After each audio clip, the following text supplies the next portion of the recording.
Hey, this is Trent, People of PlantCon producer here. We switched a few of our episodes around this season to maximize your viewing experience, so if you notice a few references to other episodes or directors, that is the reason. We hope you enjoy. Bye. Hey guys, before we jump into the next episode, I just wanted to give a little bit more context. We are going to be interviewing each of our directors. There's going to be 4 episodes coming up. The format of these is a pretty open dialogue, so there's not going to be too much of a structure, but I am going to be asking the same guiding questions for each person. So a lot of that will remain the same, but we aren't going to be, scripting a history of PlantCon or anything like that. And so I'm excited, and I hope you guys enjoy this format of dialogue because I know that our directors really love this and they're going to be very excited to be able to share their stories with you.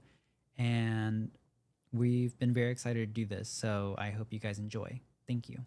It's just me and my plants. It's just me and my plants.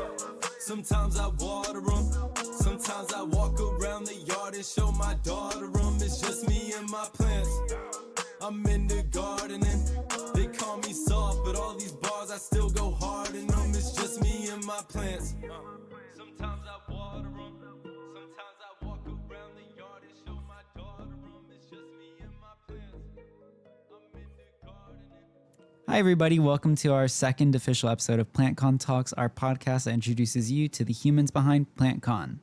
I'm Kenny Kong, president and founder of PlantCon, and also your host for this very special podcast.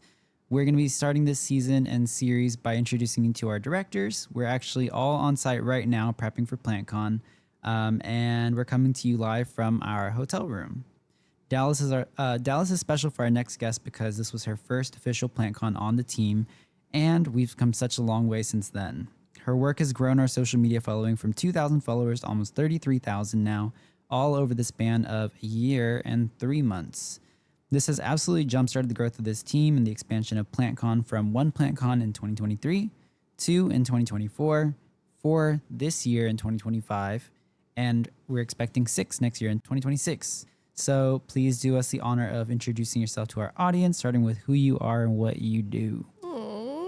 That's so sweet. I can't believe it's only been that long. I'm Ava McCain. I am the marketing director for PlantCon.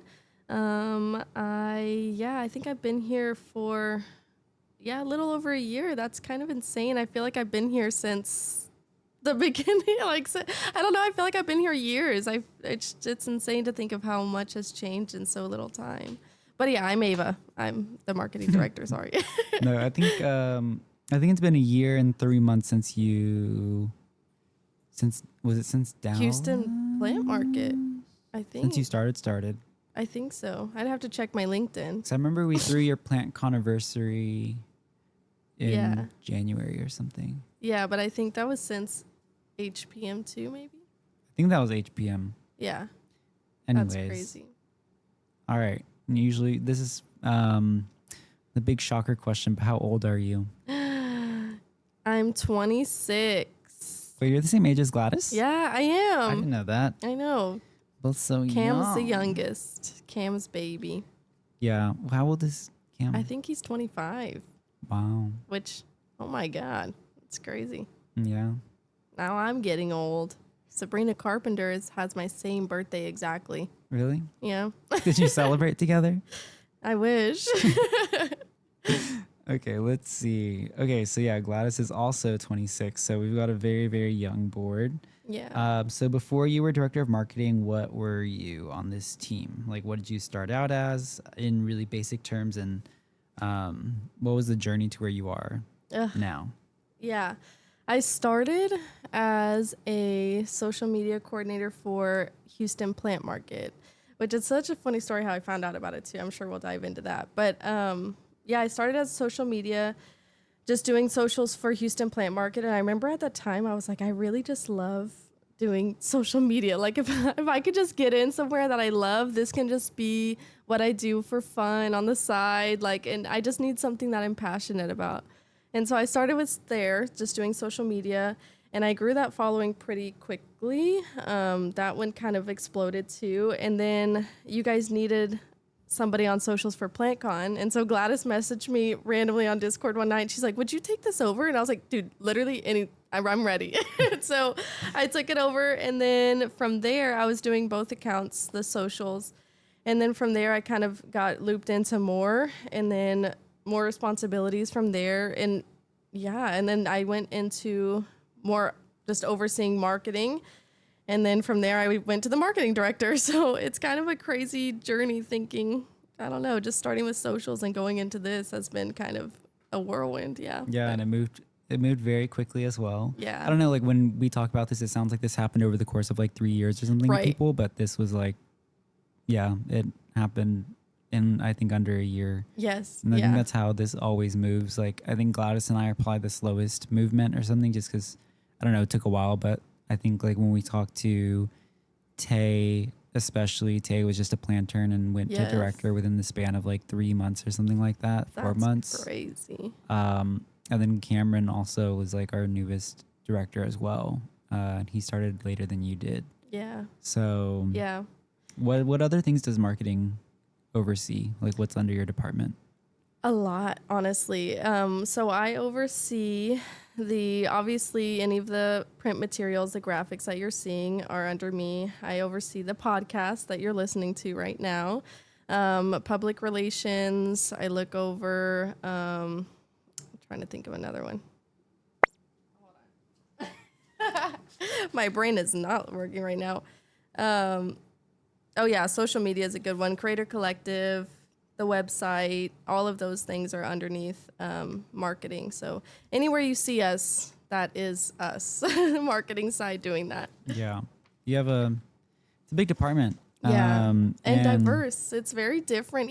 I feel like each little sub department is really different. It's really interesting diving into each. And my team is really, really good at what they do. So it's really interesting seeing each niche, like Aaron running the website and having all this code. And like, we were like, we want leaves on the mouse cursor. And he's like, done. And it's just really cool. I feel like it's every little tiny house almost like, and they all are working so hard on different projects, but it all comes together really beautifully. Yeah. So I was going to say, like, your department has such a wide net, and on top of that, I think marketing is already this very like elusive and like enigmatic realm where it's hard to define what exactly marketing is. Like, marketing can be as much as you want it to be, and marketing can be as little as you want it to be. Mm-hmm. It can include as much as you want. It can include it like as little as you want. So that, like, I guess tell us more about that. Like, what was the role like when you first started, and then how has that like evolved and into what like it is now? Yeah. When I first started, obviously I was overseeing just all of the socials. And so that's insane to me. But I was just overseeing socials, right? So I was really diving into just the social media, and that even, there's no cap to that, right? Like, there's no cap to how much you're posting on TikTok, there's new platforms coming out, like being adept in all of those and making sure you're keeping up with the trends and keeping up with, making sure you're seen and visible on all the platforms. So it was just, socials was my main focus. And then from there, I kind of took on PR, and I was doing it still. I was taking on like doing the press releases, talking to the different contacts. And then we started getting more of a team on that. So then we had, Caroline taking over PR. We had another person coming in and taking socials. And I kind of moved towards, okay, let me take some off Gladys's plate and do the billboards and do the other marketing materials like the shirt graphics and things like that. And then we got our graphic designer in who would have helped with all of those. So it kind of shifted from it being a solo show and focusing on just a small section of marketing to like really, I guess, overseeing the whole scope of it, which sounds like, I don't know, it really was insane, like, to transition and also to like let that stuff go, because you're like, oh, but I'm really good at socials, like I really want to hold on to it. But in order to like benefit the whole scope of it, it really was like letting all of my team pick up these different pieces and come together as like a beautiful orchestra. Yeah. Yeah. So it really has, for me, it just changed by really like me overseeing and helping with the timelines and creative design of it and making sure it's all cohesive with our brand and voice and all of that. But yeah, I hope that answered your question. It was a wild ride. It's still in the process of it, honestly, but yeah. I mean, it's what it looks like right now is going to look so different from even just like 3 months from now. Absolutely. Because things have changed so quickly. I know. Yeah, and I talked about this with Gladys too, but it definitely transitions really quickly from becoming like a task-oriented role to being just like people-oriented. Yeah. And frankly, like more vision-oriented. But yeah, you have to take several steps back in order to get that full perspective and let everybody else be kind of in the thick of it so that you can kind of see where the direction is going and make sure everything's on track. So I guess like outside of that big picture on like a more granular level, what did your day-to-day used to look like and what does your day-to-day look like now? Wow. That is really interesting. A lot different. I think in the beginning it looked like, I mean, obviously managing all of the calendars. I was on the social platforms pretty frequently. I like to like engage, respond. We got a lot of DMs. And so I was really just in, like you said, the thick of it. And then now it looks like, and Gladys had said this in hers too, but it looks like a ton of meetings. Like I am the one that, everything passes my desk before it goes out. So it's like a lot of reviewing. It's a lot of working with hands-on projects with them if they're having any issues or anything, asking for any blockers that they're having so we can work on it together. Yeah, it's looked like a lot of meetings and a lot of oversight rather than just doing it myself. Like, I don't think I would really pass anything or show anything when I was doing socials. I was like, okay, I just got this one little section. I'm going to hold it down. And now it's like, everything, looking over everything like we talked about earlier, but a ton of meetings. Yeah. Yeah. I mean, as like uncorporate as we try to be on this organization or this team, like there's some things that you just can't escape. And I think meetings is definitely one of them. Yeah. But I think the one thing that is different about us is like, I don't ever feel like the meetings that we have are meetings just to have meetings. I think the pace is always genuinely so fast that like we need intentional moments to check in and actually slow down and like see what's going on. Otherwise things just keep moving, and sometimes frankly it's easy for things to like get out of hand, or for something to go out that like we kind of have to backpedal and be like, that that's too far from what we had in mind. And I don't ever really feel like there's ever meetings where people are like, this should have been an email. No. And if there are meetings like that, I feel like we do just cancel the meetings. We're just like, we don't need to meet today, like just keep working. Exactly. Yeah, and I think too, it's what we do sometimes is we have like work syncs or something. They're like, I really can't, I don't know, this one thing I'm having some trouble with, and we'll just hop in and we'll let others know, hey, we're having like a little work sync, and they can pop in together. But yeah, I think all of the meetings we have are really productive and really, I don't know, I think we're a really collaborative team, which I haven't seen with a lot of other places I've worked. Like the way we work feels so good, and we work so well together that, I don't know, it feels productive to be with you guys and working on something. So yeah. What were you doing before PlantCon? I was actually a teacher. Right before PlantCon, I did sales because I was just trying to find something, find myself. But before that, I was a teacher. I actually was teaching in public schools, Texas teachers. Shout out to you guys. That is hard. I was teaching. I had just gotten my degree, and I taught during COVID, and it was the hardest time in my life, honest to God. My mental health was like at an all-time low. Like really, it was really hard. I wasn't taking care of myself, and so I would work day and night, and I wasn't passionate about it. I lost everything that I thought that I really enjoyed about it. And so I was like, you know what? I think I'm just going to take a leap, try and quit, and just see what I can do, try and follow my passions. And really at the time I was like, I know I'm good at content creation. I know I'm good at like, graphic design. I think I can do something with it. I'm just going to try. And if I fail, I can always go back to teaching. I know I can, like they need teachers. And so I quit. And then I did sales for a little bit. I was doing I begged to do their socials. And then I found out about Houston Plant Market through my sales job because one of them was a vendor. And so he was like, you should come out to this market that I'm doing. My husband sells like gecko paintings and like art.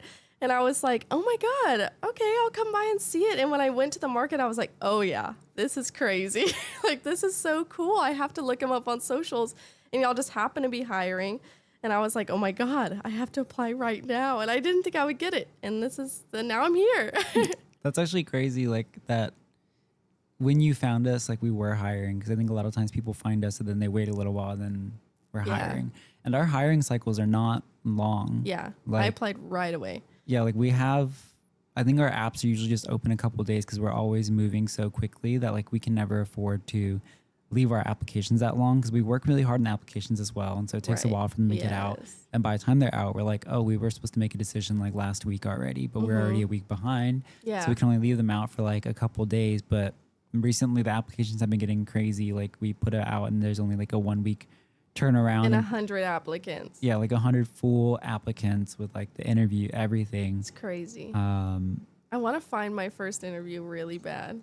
I think there was one round of applications where Gladys saved everybody's videos, but I think it just got too tedious to record and save everyone's videos. Yeah. So I don't know if that was yours, but I think we should have. We should look. Whatever that cycle was, we'll have a little watch party. We should. Yeah.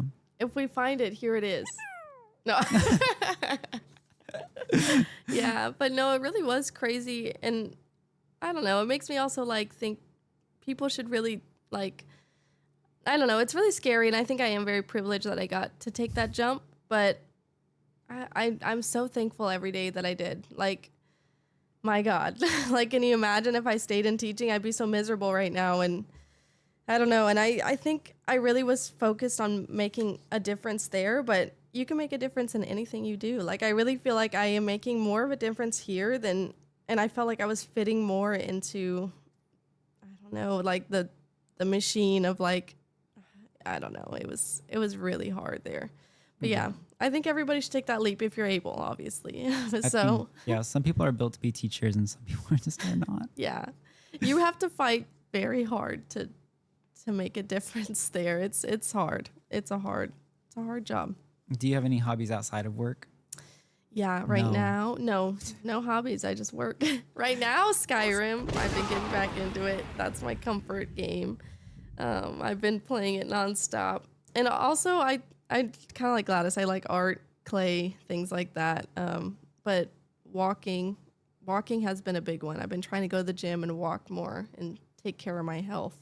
So that's been a big one. I like how neither you or Gladys have said plants, even though you have plants, because it's just such a given. Oh, yeah. I do have plants, too. Lately, they've taken a back seat. Sorry, my plants. Yeah, they're turning brown.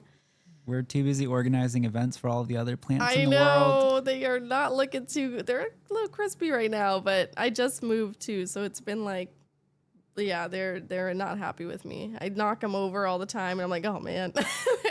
They're not too happy. And they just stay there, too. Yeah. I knock it over, and I'm like, it's I'm not so time sorry. to pick you up. Sorry. Yeah. Good luck, girl. Oh. Maybe in like...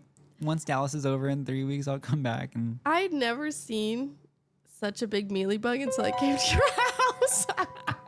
That was who was with me? Was Rab with me? She was like, look, and it was like just so thick.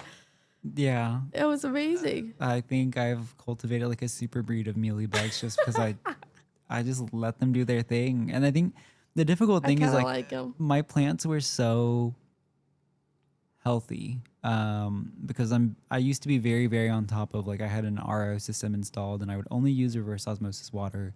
I had a very strict like fertilizing regimen. I would always flush my soil pretty frequently. Would balance the pH every time, and I would try to hit like a different pH every time I watered so that I made sure the plants were always getting a different cycle of nutrients. But I think because of that, like the plants were so healthy when they just started getting mealies that like the mealies had been attacking them and they were still going so strong. And so I think the mealybugs just got stronger as well. Oh my God. So I think I just have like super mealies and I haven't, it sucks because I was about to sell a lot of my plants off to like just cut my collection a little bit and be able to do more work. But yeah, I found Mealybugs and I was like, oh, I'm not like, these aren't going anywhere until I treat them. And then I have not had the time to treat them at all. And so I slowly lose plants. There's like the nasty honeydew that they leave everywhere. On our rooftop too, our rooftop garden, which is like completely separate. We started getting mealybugs up there, and it's not from like the house plant. It's actually, we started seeing like a bunch of ants on our rooftop, and we have like bug netting on everything as well because we're tired of like caterpillars getting at our tomatoes and everything. But then we started seeing mealybugs pop up like and swarming these tomato plants. And I had no idea what was going on. But then I realized that the ants were farming the mealybugs off of our plants.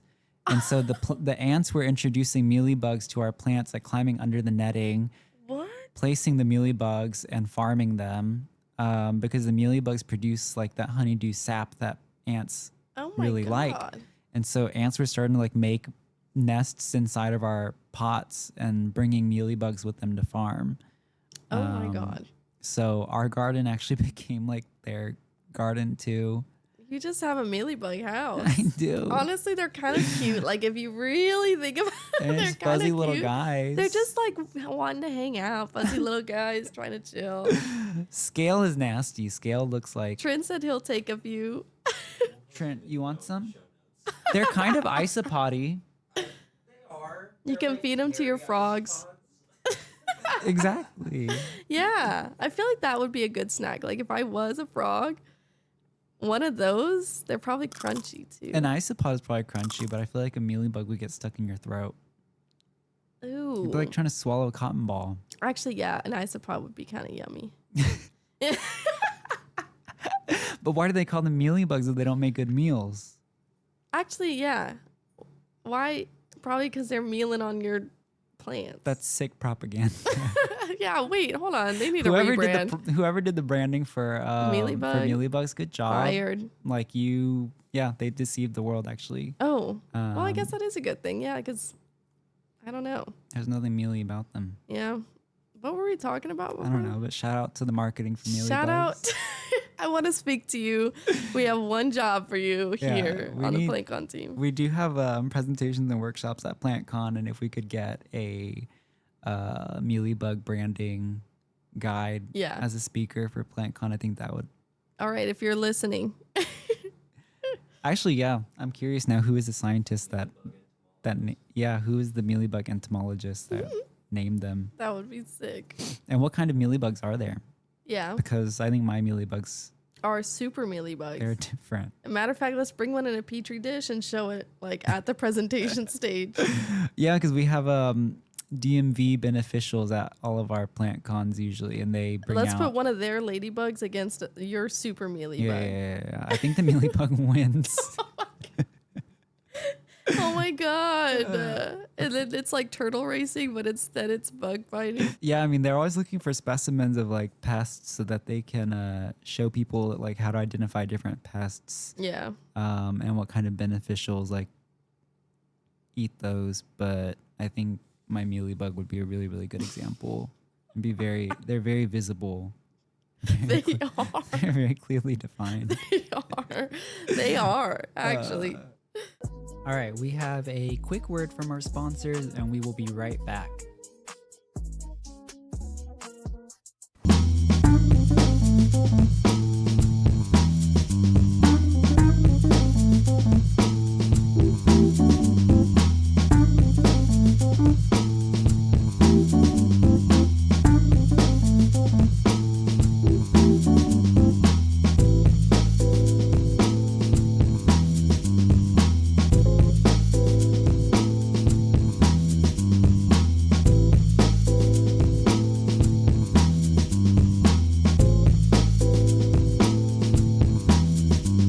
Welcome back to People of PlantCon.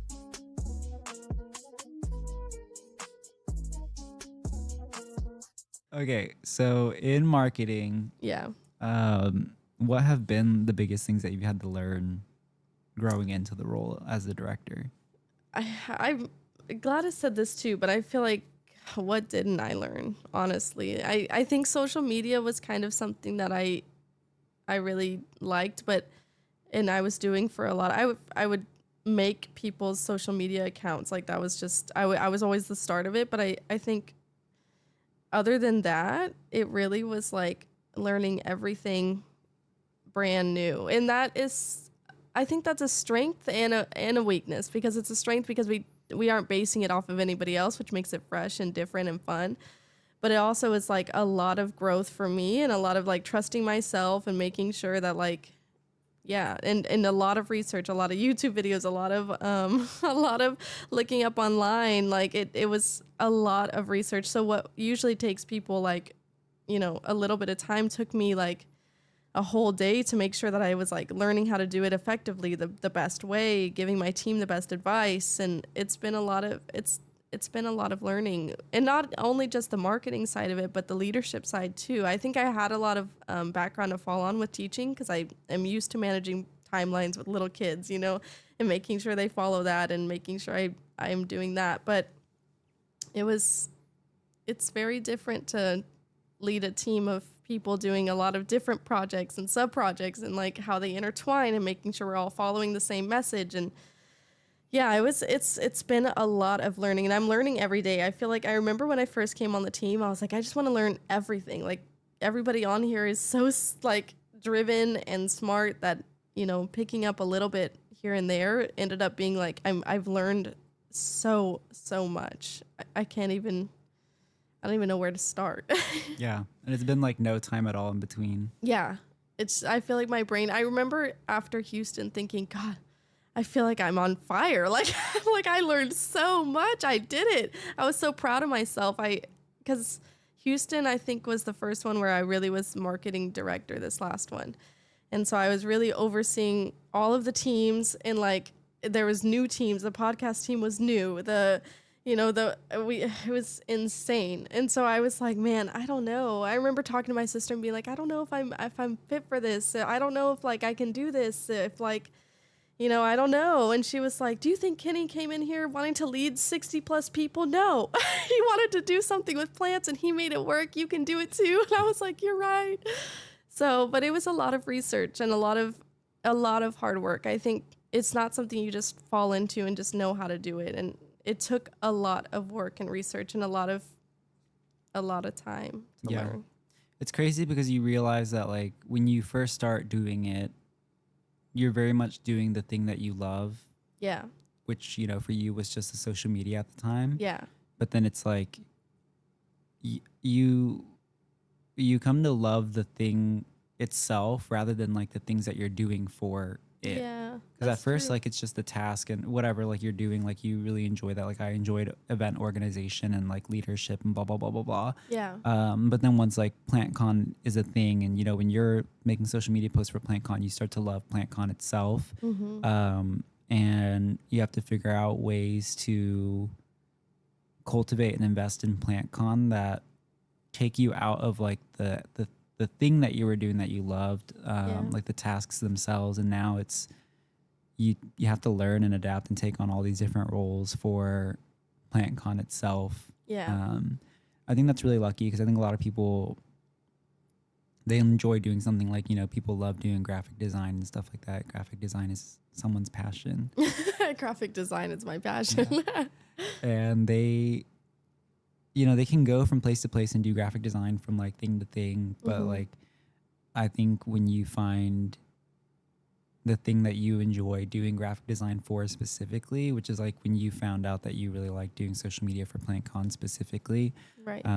It becomes more about PlantCon itself. And I mean, for me too, like, I would have explored different kinds of event organizing avenues and like leadership avenues, but when it came to like plants in the plant community, I think it was just such a good fit. Because I talked about this in Gladys's too, that like the nature of the hobby around which our community is built is so based on, I think, the desire to feel grounded, the desire to take care of something selflessly. Yeah. And I think that becomes a really cool thing. I think you feel it, that's something unique and is not the case in 95% of other jobs. Like 95% of other jobs are not about this grounding experience and cultivating life. Yeah. I mean, yeah, I Yeah. can name a million jobs and No. Yeah, I can name the ones I've been in too. No, it hasn't ever been. I think that's something so special about PlantCon and about even Houston Plant Market too. I felt the community before I even felt anything else, you know, like walking in there, and I wasn't even a part of it. I walked in and I was going to see a booth that my friend had put together, his husband was selling, and I was like, oh my God. And they, you know, you could see the other vendors talking, and you could see it just the way that it felt. You felt like, God, I want to be a part of this. Like, how do I become a part of this? Even if it's just coming to each one and volunteering. We have volunteers like Julio that have been to every single everything. And we're always like, do you want to be on payroll? And he's like, no. I'm like, okay. He just likes being there. And it becomes like you make friends and you make bonds, and you want to share that with everybody. And so I think that's so special about marketing. It's like you take this community feeling and you're like, how do I make sure that everybody feels like that when they walk in these doors? And yeah, and that's been for sure. That's another group I oversee is the digital communities. I forgot to shout them out, but they really do. They work hard on making these community events and making that community feeling. And yeah, it is really something so special that I've never seen in another place I've worked for ever. yeah. And I think digital communities exists because, frankly, like where I started was through Facebook groups and like organizing community via Facebook groups, and understanding like that was the entire catalyst, was like for organizing community and allowing people to connect, was through the Facebook, like the houseplant Facebook group that I'd started. And I think that, yeah, a lot of shows and stuff that exist now like don't understand how much of the community takes place in these digital realms where people can stay connected with each other all the time. And yeah, I definitely didn't want to lose that going into this, because that I think in every other city too, like it's not just Houston or whatever, it's not unique. Like this is how I think every single city's houseplant community has like boomed, and specifically through Facebook Yeah. groups. And so, yeah, I mean, I think the inspiration for starting the digital communities was also just Rab herself, because she clearly just cares so much about the DFW community, is very impartial in like everything that she is a part of. I think it doesn't really matter who you are or what it is. Like, I think Rab is just looking for ways to support people and support her community and connect people. And I think that was very much like my driver when I started as well, was just wanting to see connection within our local communities, and to be a catalyst for that. And I think Rab was very much that. And so whenever she was here for Dallas and helped us so much with looping the community into PlantCon and bringing them into the fold, I think all of us decided like we need to find some way to have her on our team. Yeah. And I think we decided like it would make sense if she joined our team doing the thing that she has basically been doing for us in Dallas, which is like organizing this digital community. And so now she has a team helping her too. And she really has been. I mean, it's so nice seeing the way that she talks about PlantCon too. Like it's crazy. Our team is our biggest advocates too. I don't know how you attract these amazing people, but I feel like that sometimes talking to people about PlantCon, like in our team, or the way they talk about it, I'm like, oh my God, this is the most special place. Like, we've really made this little bubble for ourselves that is so special and unique. And yeah, I don't know where I was going with that, but no, but I mean, Rab has like a full-time job too. yeah, A lot of our team does. A lot of our team did. yeah, I mean, all of us had to basically work another job in order to work PlantCon in the beginning. And I think most of our team still does have full-time jobs outside of this. And if not a full-time job, at least like a side hustle or something to bring in additional income, because we don't make that much from doing this yet. right. But I think it's really cool that people are starting to quit their jobs to work for PlantCon now as well, Yeah. which blows my mind because we are going from having to ask people to please like take a little bit of time out of their day to work on PlantCon, and it's never that hard to ask this team. Like this team is always very much willing to Yes. do it, but it feels bad to have to ask that. And so for the first time to have people ready to like leave their jobs and be here for PlantCon full time is so cool. And it's not, they're not like full of it either. They're also just like, as soon as there's enough work for me to do and you guys have enough for me to do, like I want to do the work and I want to create that pay for myself. Like I want to justify that pay Yeah. by taking on whatever work you guys need me to take on. And so I think like that has been a motivator for a lot of us to, honestly, it's like pushed us to keep growing and growing and growing and try to do more and take on more because our team is so willing to do more. And it's just a matter of budget a lot of times, but they definitely motivate us to like keep stretching and pushing budget to try to do more things, cool things, and hopefully, drive up ticket sales and be able to like support the work that they're doing and that they want to do as well. So many new things. I mean, this podcast is a brand new like avenue. Crazy. It's crazy. I feel like listening to the ideas of the team too, like sometimes I'm just like, man, this is like the most driven, smart team ever. Like they'll think of things and like, but then there's action behind it too. Like it's not just, it's one thing to think of something, but then they have the drive to continue to move it forward. And that's the hard part. It's like really the execution of things. And so, yeah, we have a really driven and passionate team that gives their all. It's amazing. I think it's about like grit and scrappiness as well. Is that something that we always talk about that we look for? Because I think we very much had to have it in the beginning, coming into this with no resources, no mentors, and not for a lack of trying. Like we're trying to look and find these things, but it is always harder than you think to find somebody to guide you and talk to you through things. And our team definitely carries on that spirit of just trying to figure out how to make something happen and how to make it work. Yeah. And I think it's not just about being, I don't know, we have an intelligent team as well, but like it's even just the emotional intellect of being able to persevere through something and find resources for yourself and figure out how to do this in a way that's going to work and that makes sense. And it's really just, problem solving, scrappiness, and being willing to do it and not give up. Because I feel bad a lot of times I know like all of us feel bad when we ask somebody to do something and we don't know how to help them do it, or like we're like, hey, can you look in, like I really want to do this, but we don't know how to do it, and we're like, I'm sorry, or like we freak out about trying to find the resources for them before we ask them to start. But like we always have to take a step back and be like, we were fully able to find the resources ourselves and do it ourselves. Like we don't need to coddle this team. They're very, very happy and excited to do it and figure it out themselves.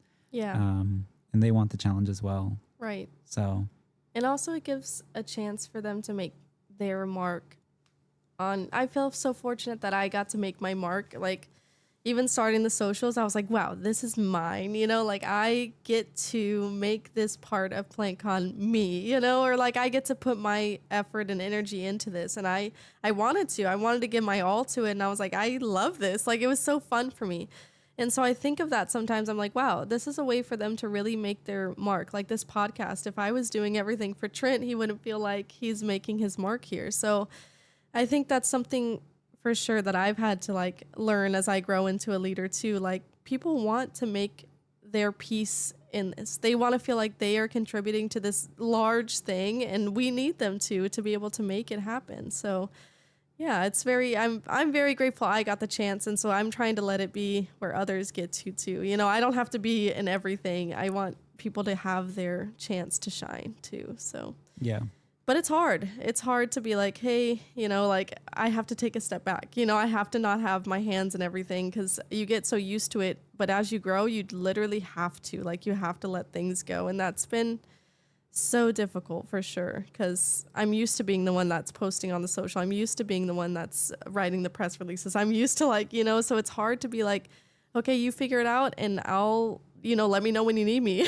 And so that's been really, really difficult. And I'm sure it's even difficult for you too. Like, do you feel like starting something that is your baby? Like, I don't know, like, how do you deal with that? Because I think it's scary at first, but seeing how people have brought like the same kind of love and care into doing the things that I used to do is really important.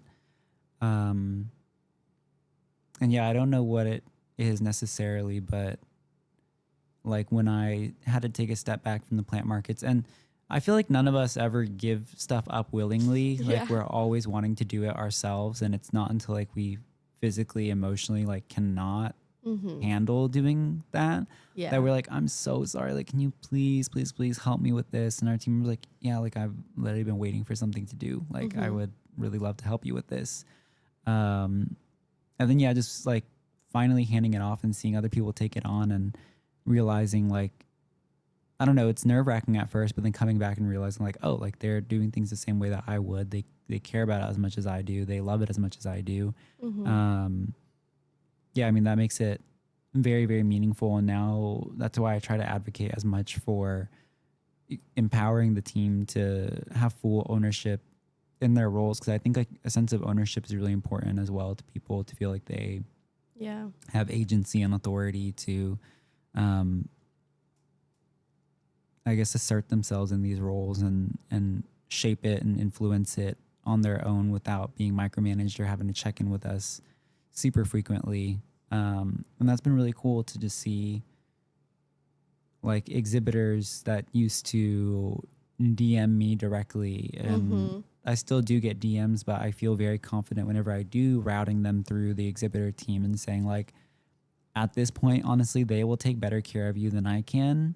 Like, as much as I have built this relationship with you and as much as I want to help you, there are so many things happening that I will just not be the best person to help you at all. Like you will fall through the cracks if it's in my hands, but I have an exhibitor team that cares about our exhibitors just as much as I do, probably more than I'm able to. I would love to like spend more time like caring and paying attention to the exhibitor program, but like you just can't when your attention is like divided in so many places. And so I think it takes a little bit of a lot of trust to like pass that off as well. Cause I'm just like, these exhibitors are, precious to me. Like they believed in us from the beginning, have been here since the beginning, supported us, work so hard. It's not just our team that works hard, but these exhibitors like work really, really, really hard to prep inventory and to bring something to PlantCon that is exciting and new.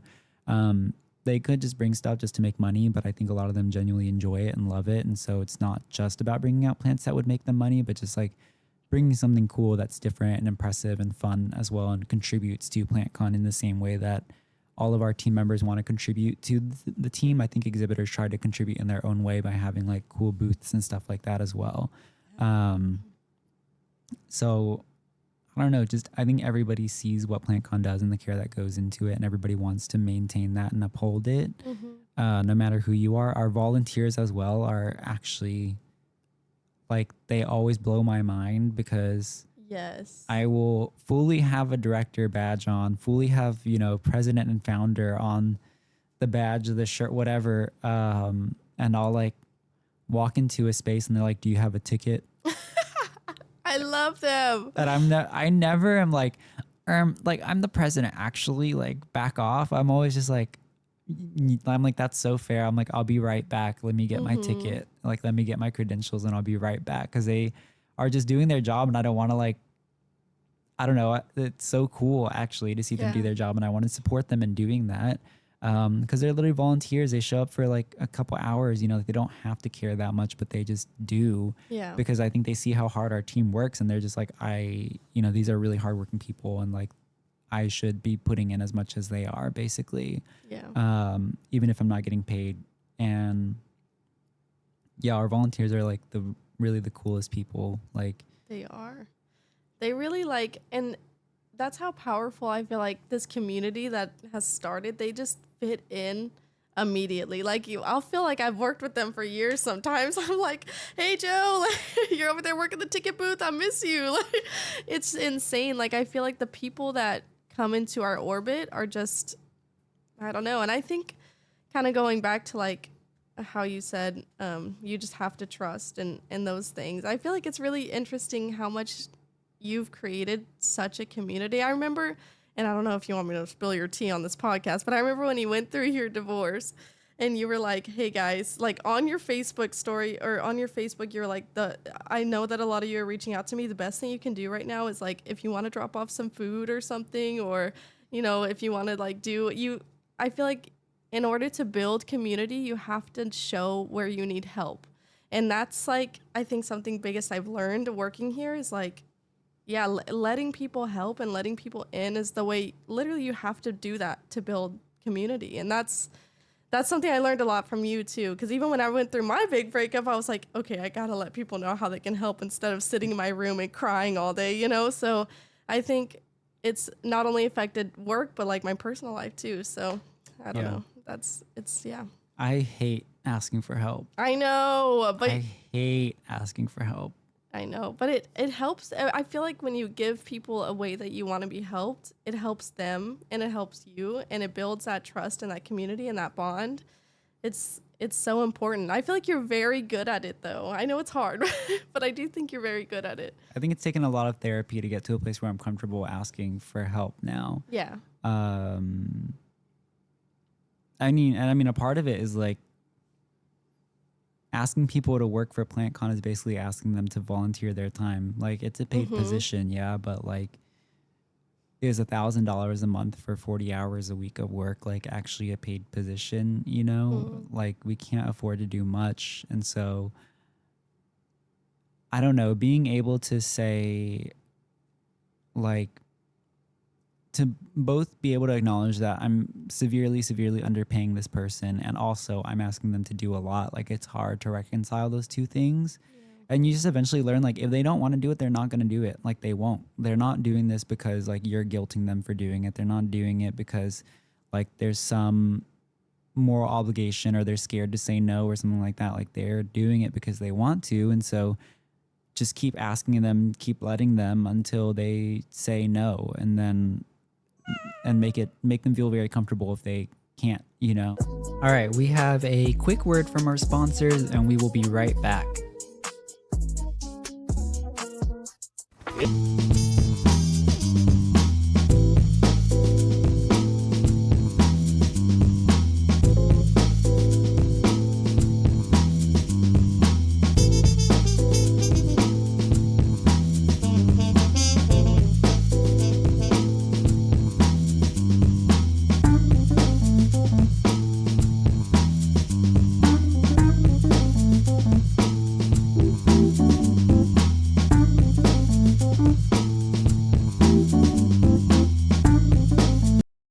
Welcome back to People of PlantCon.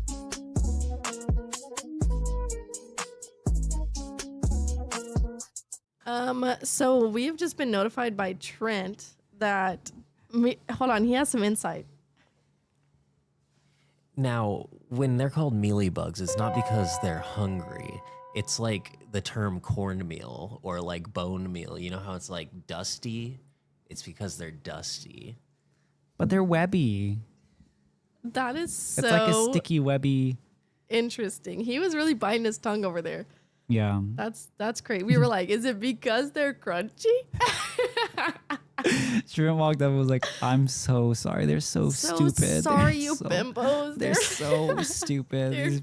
These bleach blonde, big back, bad built, big boob bimbos. I'm so sorry about them. They're supposed to be front facing on these cameras. They don't know the information. Said, okay, bye now. Bye. Back to whatever they're talking about. I try so hard. Oh my God. Well, thank you for that report. Yeah. Yeah, but no, community is about asking help, and I really appreciate that about you. I feel like it helped me a lot. Trent just helped us. Exactly. We just had to ask. That's perfect. Absolutely. All right.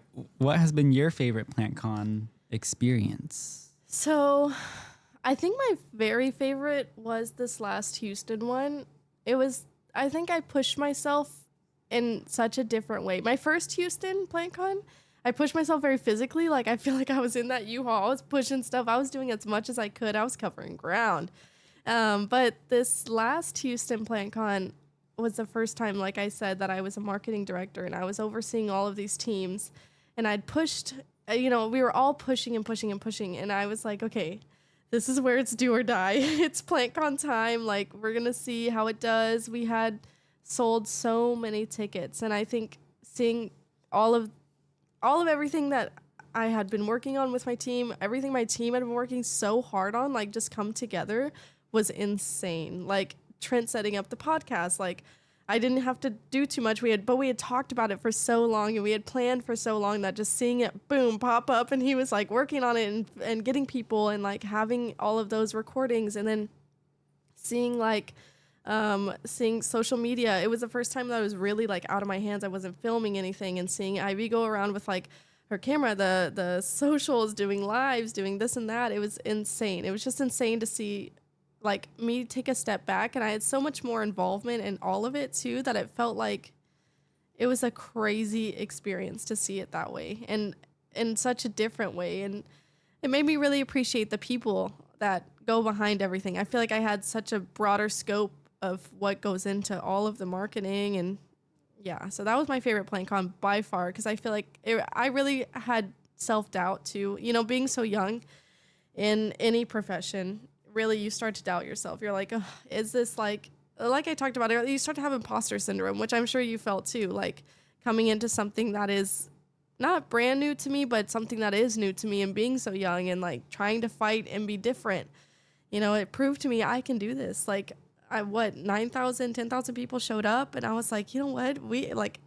I can do this. Anybody can do this. Like, I don't know, if you work hard enough and if you put enough passion, like, I did it. Like, I just felt so proud of myself and so proud of my team. And so, I don't know, I felt like, afterwards it was awesome. So yeah, I think that was my favorite PlantCon by far.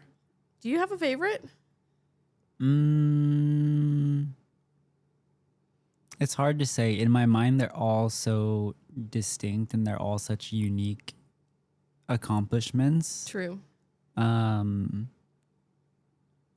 I think as difficult as New York was, I think New York might be one of my favorites, only because it's so insane to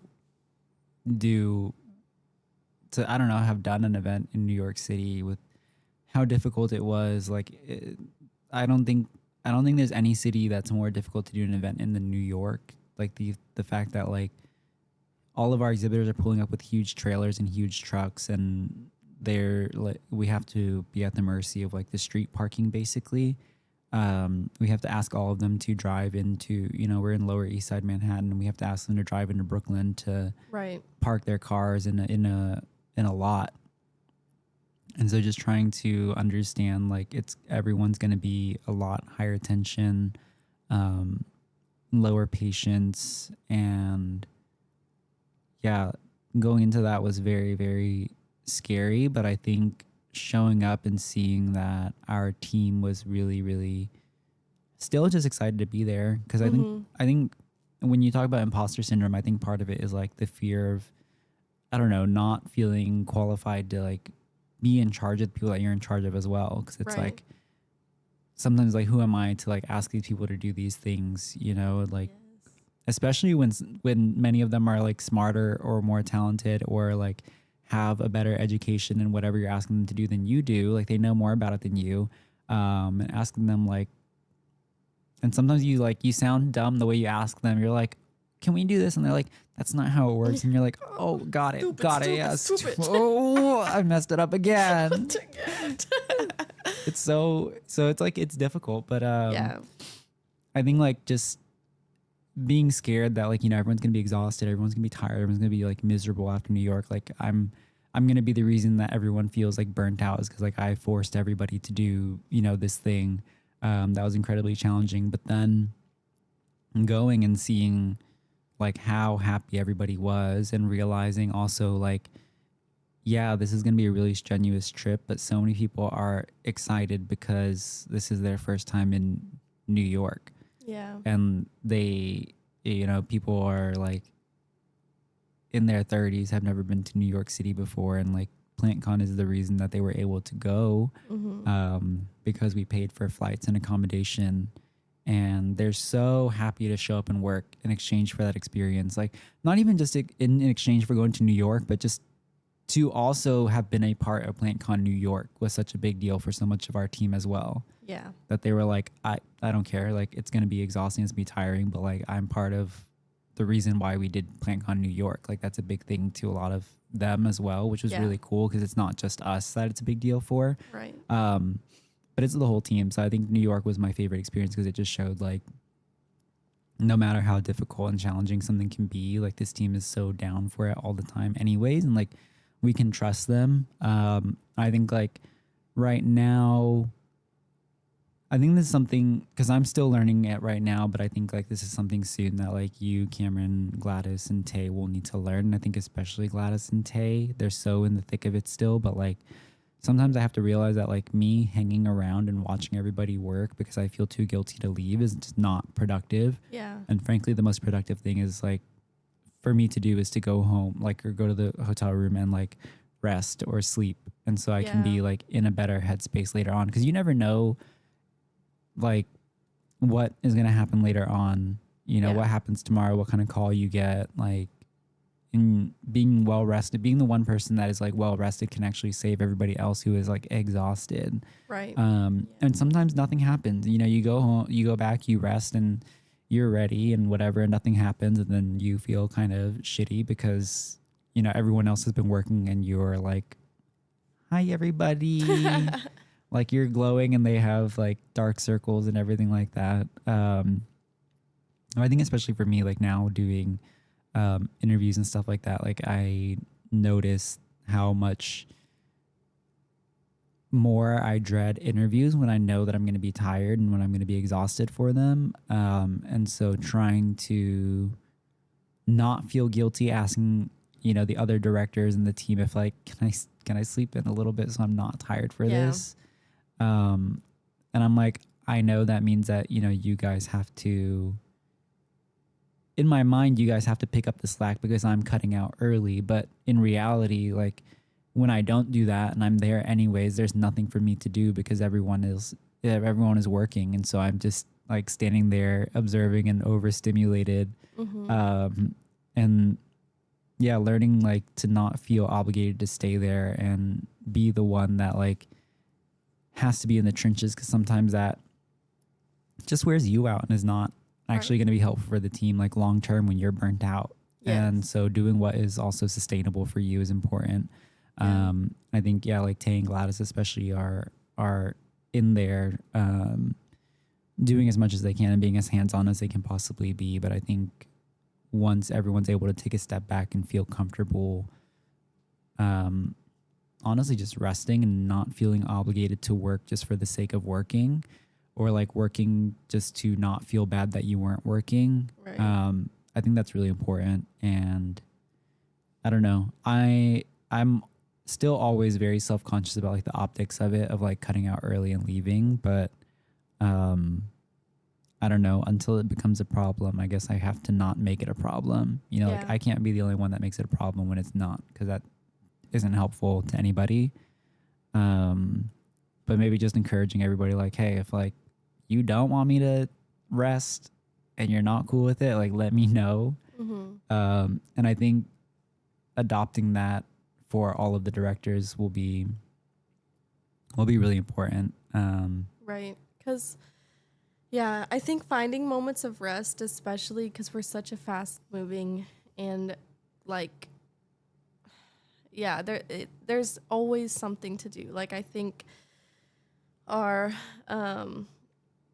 company just we do our company, but PlantCon just moves very fast. We have so many different PlantCons that we're doing, and I think a lot of times for the directors who oversee a lot of things, it's hard to know when to rest because there is so many different projects going on all at once, and so finding that rest is so important though, because you are I don't know, I feel like a lot of people look to the directors on how to act, how to be working, how to, obviously like people are looking to you like how should we act, and so if they see us like, dragging our bodies across the finish line, that's not good. I think seeing us rested and that makes them know, okay, then I can take breaks, then I can like make sure like my projects matter, and then I'm going to get these done and work really hard and make sure I'm having pauses in between, because nobody can work 24/7 at a high function like the best they can possibly be. You have to find rest in order to be productive. Like they go hand in hand, and I feel like a lot of people don't. I don't know. I think it's really hard, especially growing up in America where it's like push, push, push, push, push. There isn't really as much talk about how important rest is. And I think that's something I've had to learn, like I still am learning, that I need to take moments like, okay, after 9 p.m. I'm in bed, or after 8, like I've had to like make sure that I'm setting these boundaries. Otherwise, like I am not my most productive. And so it's hard. It's really hard. But definitely something I've been learning too. And yeah, I agree with you 100% though. Finding those balance between rest and like what is actually being productive. If I'm just standing there watching everybody work, do I really need to be there? Like, I don't know. Or if like, where can I be most impactful, and where can I find that moment of rest? And that's difficult. Yeah. I was also going to ask, like, did I ask this already? What the tempo of everything is for you? No. Like, how is the tempo from PlantCon to PlantCon? Does it, pick up closer to a PlantCon? And I guess what all goes into making a PlantCon happen? And like, what pace do you have to keep to be on track? Marketing is, I feel like, really, I mean, obviously it's going to be very different than operations and logistics, but like I feel like our peak times are a lot different than theirs. But marketing, we have like 3-4 month campaigns. Like we're pushing this show, and sometimes they're overlapping with other shows because we're doing more frequently. So really there is no rest period. Like we finish one and sometimes we're still working on another. We wrap up one and there's still another going on, or we're beginning another one, So there is no like moment of, okay, we're done, let's take a pause. It's like we have to keep the momentum or else these ticket sales start to slip, So I think for our team especially, it's really important to find those pauses, to find the celebrations, like, hey, we just did it. Let's like, and yeah, it's very difficult. And there is no stop because we start one after the other, especially all of us. We're like pushing every show that comes up next. So it's fast. It's fast. I think when the work is never done, it gets even harder to feel like you did a good job. Yeah, because you don't pause to reflect. Yeah, it's just next. Where I think it's very different from like logistics is able to just, once they get the U-Haul unloaded, when they get back, like they have plenty of time to order supplies and materials for the next show. Not plenty of time, but enough time that they can take like a week off. Right. And same with operations, like nothing's going to burn to the ground if they take a week off. But like as marketing, you cannot take a week. You can't take like more than 2 days off because you miss out. Socials. Yeah, you miss out on 2 days of like activity and socials and tags, and you get a backlog on like, the number of like the posts that you're trying to push out. Your calendar gets compressed too much. And so you're pushing out more content than you want to be, and like more content than people can keep up with. Yeah. Yeah. And I think our peak dates are always like right before a PlantCon. Like we're making sure, okay, everything's like pushed out. Do we have everything like, we're working like the behind the scenes a lot right before PlantCon. And when we get here, it's a lot of just like, the finalized, like making the beautiful podcast setup and filming that. And so it's interesting seeing the different peak dates, like logistics and operations. Like right now is like a big time for them. Like this is a really, really, and it is for us too, for capturing content, making sure we're getting all of the content we need. But then our work, I feel like the bulk of it is the after or right before a show, where we're like editing, we're making sure we're pushing out all of the content, we're making sure that we're getting those billboards signed, we're making sure, So it is really interesting. I feel like I peek into the other windows and I'm like, oh, those aren't for me, but it's different. It's different from team to team. But yeah, my team works very hard and very often, for sure. What would you say is your least favorite thing about PlantCon? Honestly, I feel like it's the same as my favorite thing about PlantCon, which is really because my least favorite thing sometimes is that it is so new. Sometimes I'm like, man, I don't want to shape the marketing department today.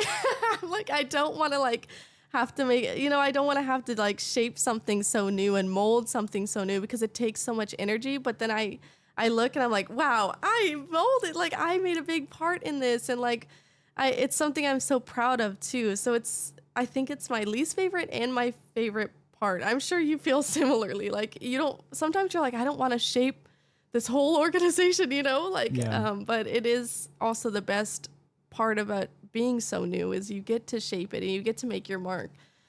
So it's kind of my least and my favorite part. Does that count? I feel like that was such an interview answer, but there's good things and there's bad things. Bad.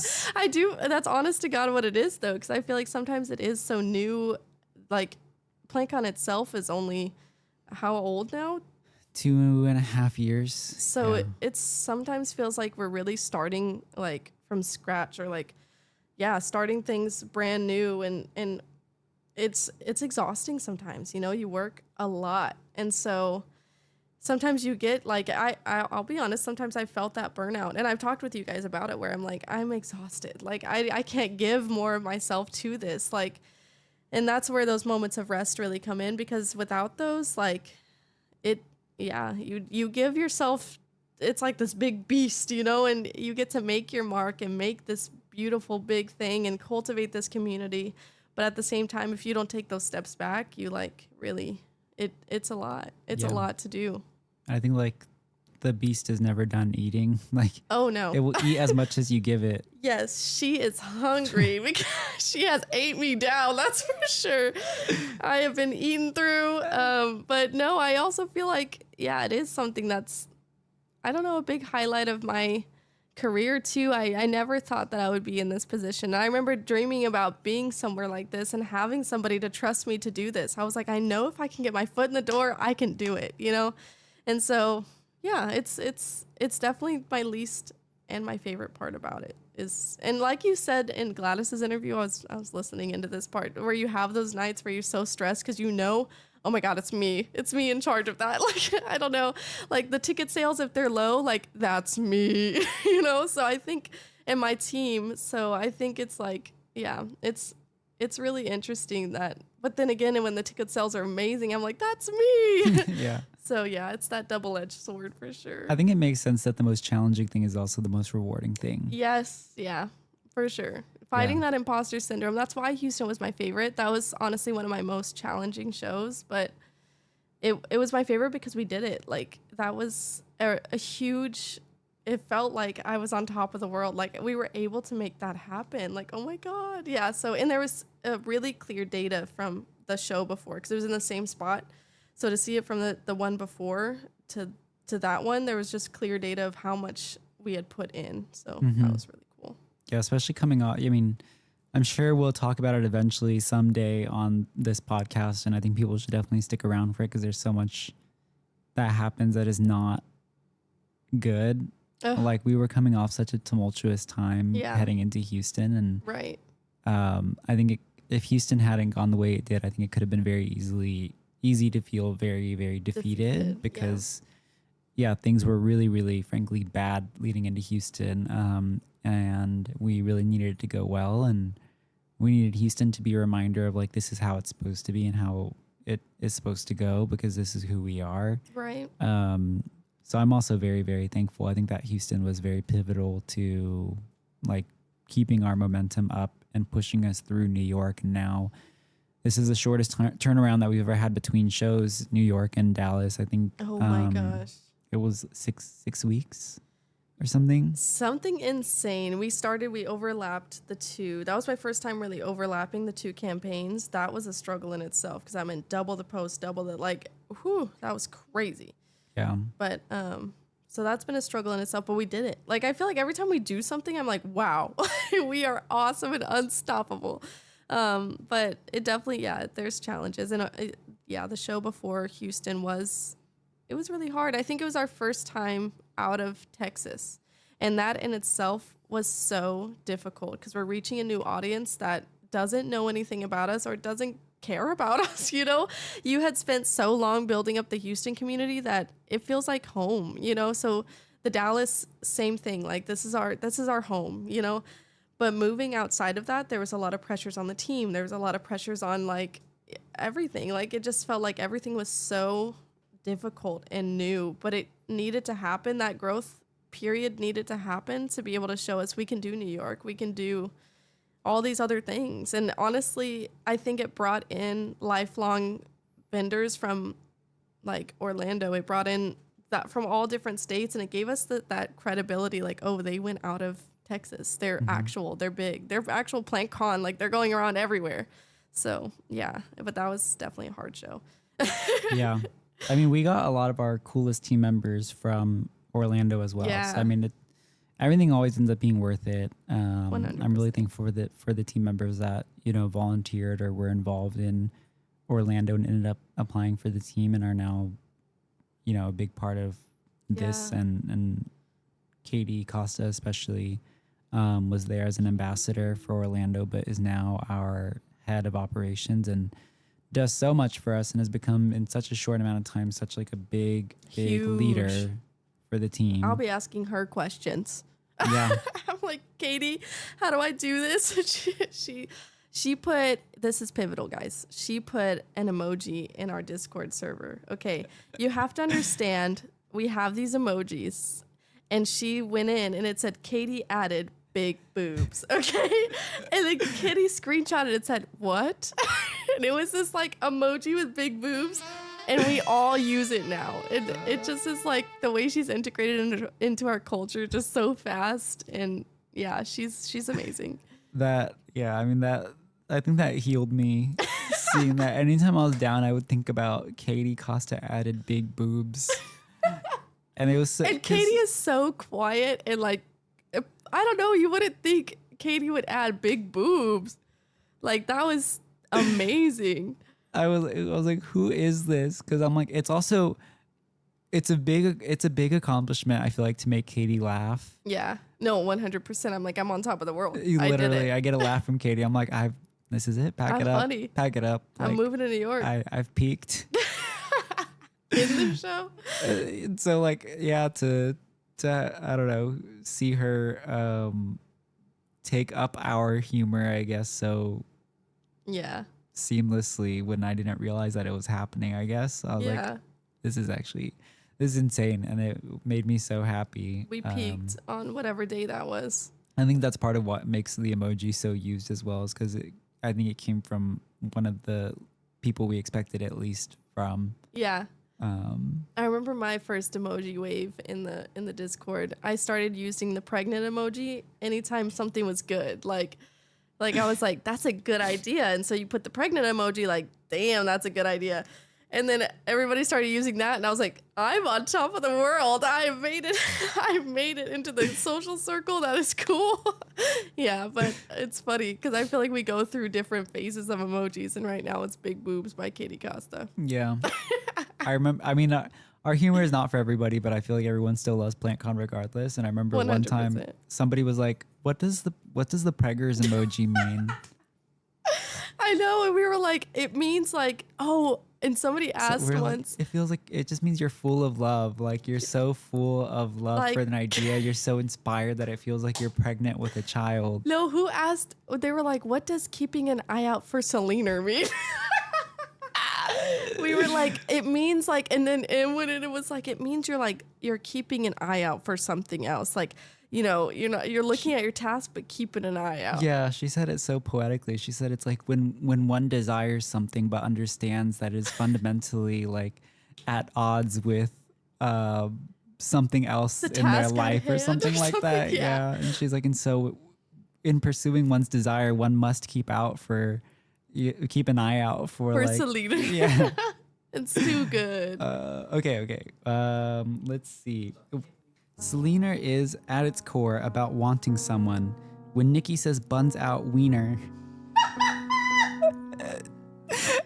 what she means is that she is lusting after Justin. But when she says, but I gotta keep an eye out for Selena, She is referencing his then on and off girlfriend, Selena Gomez, who would be jealous of their relationship. When applied here, it means we want Cap City plants, and we know they want us too. But there's a hint of us maybe not working out. That is crazy. She said in this instance. I love that girl. That is so good. Because it was MJ asked, and she was like, "I don't know what that means." And I said, "I'm sorry. It's in reference to one of my favorite poems." And I said, "Justin Bieber, you know I'm gonna hit him with the ether, buns out wiener, but I gotta keep an eye out for Selena." And I've always said that. And I've always said buns out wiener. Yep. Anyways. Beauty and the Beat, everybody. Give it a listen. That's my shout out. Nicki Yeah. Minaj, Beauty and a Beat. Maybe not Nicki Minaj herself, but Just Justin Bieber. Oh, not honestly, Justin either. What's the next question? How has this year been for you? Oh. And how is it heading into Dallas? I feel like we've talked about this already a little bit. Yeah. But this year has been a lot of growth pains. I feel like I remember. Yeah, I'm really thankful to you and Gladys, though. I think every time I've come to you guys, like, I don't know. You both really, like, have such a calm way about you and an understanding that, I don't know, and that cultivates that same care and understanding throughout the team that always just makes me feel like I can do anything. Like, you guys put your trust in me time and time again, and you believe in me so hard that it makes me want to empower my team to feel the same, and also makes me believe in myself. Like, I feel like, yeah, I'm just really thankful to be part of this team. It's been a lot of growth and a lot of questioning my abilities, but then being able to do it every time makes me think I can do anything. Like, I can do anything. So I appreciate you guys. And that carries into my life too. I'm like, I can do a squat at the gym. I can do it. I led a whole team. I can do this one squat. A whole team. I can raise this dumbbell this way, the lateral. I can do a simple mechanical movement. I have the threes, and I'm like, yeah, it's terrible. It's horrible. I can do it. What are you excited most about going into 2026? I'm excited to see. I feel like the team really take on their roles. We kind of like finally are getting into a place where the dust is settling. We've like been moving so fast, and these people are moving up so rapidly and moving into different roles, and we're pushing people. Like my PR girl, she just moved into distribution manager on the logistics side. So it's like a lot of like moving pieces and moving parts. And I feel like now we finally kind of are getting, okay, we're in a spot where we're situated with these places. And I think that's going to be insane once we get running with each other. Like, I don't know. It's going to be, I'm really excited to see how it all plays out once these people are really like empowered in their roles. So I agree. I think that the core of who we need and what we need is locked in now. And yeah. Which feels really nice because I feel like the foundation was always shifting from under us, but I feel like the foundation has like settled now, and it's just about figuring out like how we want to build on top of that. And Yeah. as you know, we're going to end up having to scrap some things, but like ultimately at least the foundation is always there at its core, and Right. that's like what we need the most. Mm-hmm. So I'm also excited to see that like come to fruition in 2026 and enable us to do everything I think that we want to do creatively. Yeah. We'll start to wrap this up with final questions, but looking back, if you had to give yourself advice at the beginning of the journey, what would that advice be? I feel like it would be trust yourself. I think a lot of times, and this is just being a young woman in any field, you know, like you just question your abilities. Since I've been in any job, like I feel like I really like question myself. And even leaving teaching, I was like, I don't know, should I? Like, what if I don't make it? You know, what if I don't make it somewhere else? Oh, I'm going to cry. But I feel like if I could just tell myself, like, just trust yourself, keep trusting yourself, and you'll be fine. You know, you'll make it through, and you can build this community that you never thought was possible. Man, I'm such a crybaby. Here it comes. But I'm just really, yeah, just trust yourself and take pride that you can do hard things. And so that's what I would tell myself for sure. I love it. What would you tell yourself? Literally the same thing. Yeah. Unoriginal. Yeah, no, it's scary. It's I'll like, have what she's do having. it scared. I mean, do it scared. Like literally fake it till you make it. Yeah. That's the biggest thing. I mean, to any young professional literally out there, like fake it till you make it. Like I think it really is just trusting yourself, and you are just as capable as the people that maybe don't look like you or much older than you. You can do it. You can do it. And people, we need you, you know, like we need young people in the field. So yeah.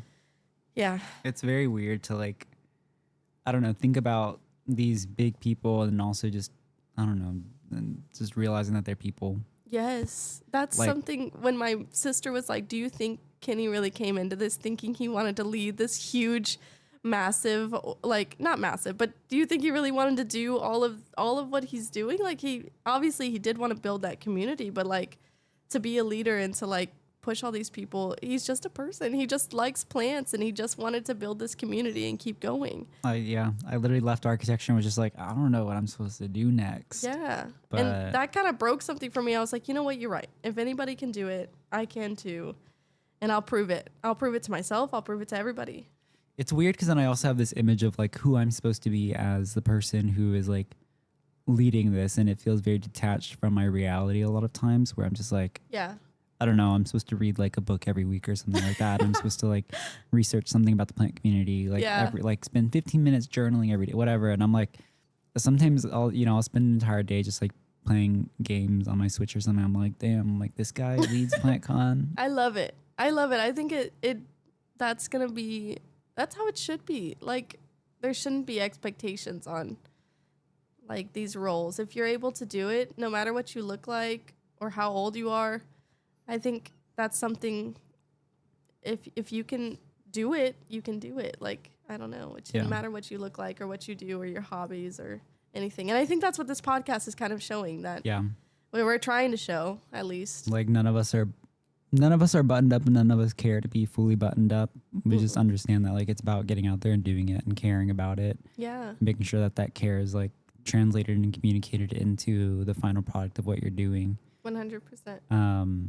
I think that with me and Gladys in the beginning, especially, that was something that really brought us a lot of joy, was like understanding like, oh, like we're doing something really big and something really cool and something that is really successful, and we're getting on Valorant at the end of like working together for like a 12-hour call, and just like, yeah. And I said like playing a game where we're just trying to shoot other people before they shoot us first. Yeah.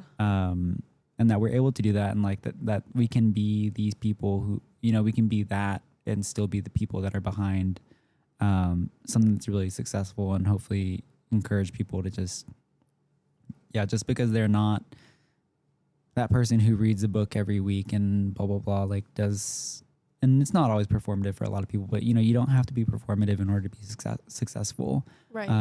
You don't have to like, Be a certain age. You don't have to. yeah. And also like, you don't have to fake it till you make it. Like, I don't That's know. true. Like you have to have, and it's different, because I'm like, you have to have a degree of confidence in yourself. Sure. But I don't think it's like, you know, you need to pretend to be the person that you want to be in order to become the person that you want to be. Like Yeah. you can become who you want to be while still being who you are as well. I like that. Yeah. And I hope that people take that with them. Yeah. So that being said, is there anything that you want to say to your team? My team. Oh, what couldn't I say? I feel like my team is the hardest working people I've ever worked with. I've never had a team that I'm so, oh my God, I'm crying already. Dang it. But I've never had a team I'm so empowered by, just by how much they give into this. It's amazing. And they empower me. And I think in a lot of ways in my personal life too. And yeah, I really love them, and keep working hard, and big love to you guys. I'm sobbing. And I really am thankful that I look to everybody on the team for like, to improve myself always. And I think it's a really good group to look to. everybody's very passionate, very caring, and really good people. So, yeah, that's what I have to say to my team. I love that. You're making me tear up too. No, Yeah. yeah. We're very, everyone cares so much about PlantCon. It's very fortunate to find people who care as much as you do. Yeah. Because we're asking a lot of them all the time. And it feels Yes. very scary to ask that much of them as well. And so to see them be like, absolutely, like, I would love to do that. And it's like, I don't have to beg you. Like, Yeah. you're the best. And yeah, they truthfully. And then it's amazing the way that they create these amazing spaces and continue to cultivate that community with like our digital platforms and work so hard. And I won't even ask sometimes, and there's things that are being done that I'm like, that's brilliant. Like, I don't know. And it makes me like fired up. I'm like, I have the best team. I have the best team. And I think so many different diverse minds and ways of thinking. And we come together in such like a beautiful way to like make new things. It's pretty crazy when you think about it. Like, I don't know. It's insane. I think there's a sense of gratitude as well when you see people, I think, doing the things that you used to do and doing it well and with care as well. Yeah.